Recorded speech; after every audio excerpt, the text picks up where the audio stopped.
It's been nearly 50 years since the passage of Title IX, the landmark civil rights law prohibiting sex-based discrimination at federally funded schools, including in athletic programs.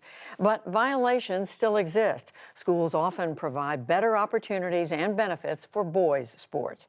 Amna Nawaz takes a look at one San Diego area high school team that fought to settle the score. This story is a partnership with the Shirley Povich Center for Sports Journalism and the Howard Center for Investigative Journalism, both at the University of Maryland's Merrill College of Journalism. Outside San Diego, at Rancho Buena Vista High School, it's almost game time. Fresh chalk lines the infield, team gear hangs in the dugout, and fans await the action in shaded bleachers. The varsity softball Longhorns are looking sharp. But this facility, with its scoreboard and fencing and manicured outfield, is a world away from the team's old field, an off-campus city park with patchy grass, a partial fence, and no locker rooms. Former players Danny Ellis and Sydney Prennett remember it well. We'd have to carry our equipment to all of our classes that day. And both of us, we were catchers, so the bags are huge. They probably weigh like 30 pounds. Changing in the parking lot sometimes and the bathrooms, it definitely wasn't convenient. Not every team had to use it. The boys' baseball team had their own field, just steps from the school. What are you thinking when you're seeing everything the baseball team has right there and the way they're able to practice and play, and everything you have to go through every day just to get to practice? We'd never seen an example where girls were kind of treated more equitably, I guess you could say. It just kind of seemed like that was just the way things are, and as girls we just had to kind of tough it out. Fed up, in 2017, Ellis and Prennett, then high school seniors, decided to level the playing field.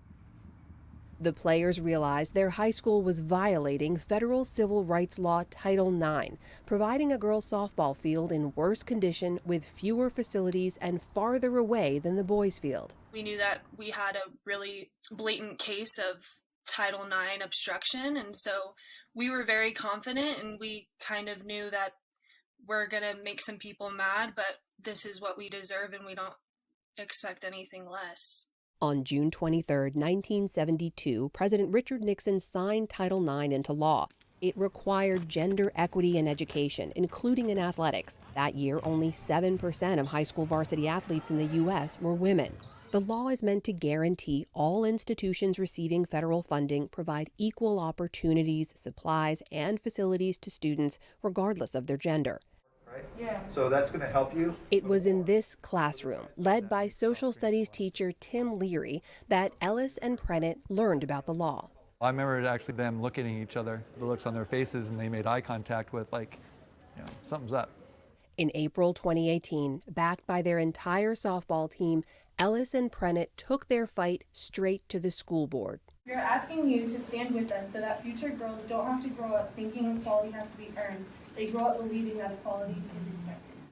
The team made their case, thanked the board, and walked out. For the 2019 softball season. A few weeks later, Ellis and Prennett received a letter from their school district. No! They learned the school board had approved the new softball field. So a brand new field. And shared the news with their whole team. They're calling it the best softball field in North County. Sydney and I never could have dreamed up anything like that. It's absolutely unbelievable. Since Title IX passed 50 years ago, girls' participation in sports has skyrocketed. Millions now playing in high school programs across the country. But experts say to this day, boys' programs still get better uniforms, better facilities, and more support. All potential Title IX violations. Those kinds of examples aren't hard to find. In Iwa Beach, Hawaii, girls on the water polo team couldn't get funding for a pool and had to practice on dry land or in the open ocean. In Union City, New Jersey, the boys' football team played in a multi-million-dollar rooftop stadium for 10 years before the girls' teams were even allowed to use it. And in Stillwater, Oklahoma, softball team parents had to sue the school district to get their daughters equal training, equipment, and facilities to the boys. Title IX is not hard. This is not rocket science. Nancy Hogshead Makar is an Olympic gold medalist swimmer and civil rights attorney.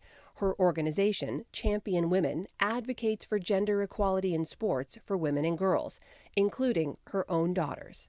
They came up to me and they said, "Hey, Mom, how come the boys have a scoreboard and we don't have a scoreboard?" At their third practice, they already knew that they were not getting treated the same way. That's a terrible lesson. She says one of the biggest barriers is that most high school students and their parents either don't know that Title IX exists or don't understand what it protects. They sort of understand, yes, I'm entitled to equality, but they don't really know what that means.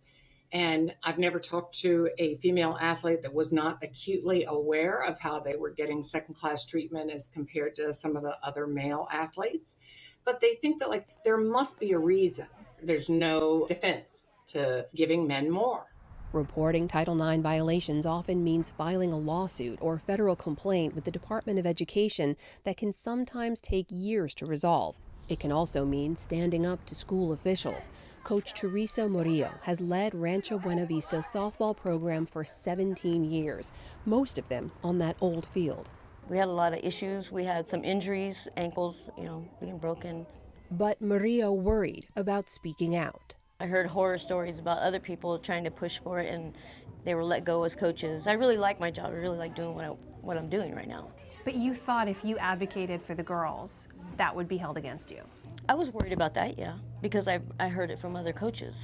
50 years on, we live the same challenge that we've always lived, right? That we have a promise that we have to struggle to achieve. Catherine Lehman is Assistant Secretary for Civil Rights at the Department of Education. She says parents and students shouldn't have to be the first ones flagging Title IX violations. In instances when the responsibility does lie with the students or the parents themselves, what would you say to that? Is that fair? I regret that this country puts people in that position because I believe that all of us should be able to, in advance, have our rights respected and not have to keep pushing for more and more equity. But that is the story of this country. So we really try to use our voice to share information about what the law is, and we are not shy ever about saying if the laws have been violated, we will be there to vindicate them for students. The new field at Rancho Buena Vista opened last February, after Prennett and Ellis graduated. But they say the fight for the field was about the generation of players coming after them. This project is not about us. We knew the entire way through, like, we're never going to get to play on this field or anything like that. So what we hope comes of this is that people everywhere, younger generations, that they know, like, it is possible, and, like, we're a testament to that. For young women across the United States, Title IX violations still run rampant, and a chance at a fair ball often means going up against power. But for now, this team has a game to win. For the PBS NewsHour, I'm Amna Nawaz in San Diego.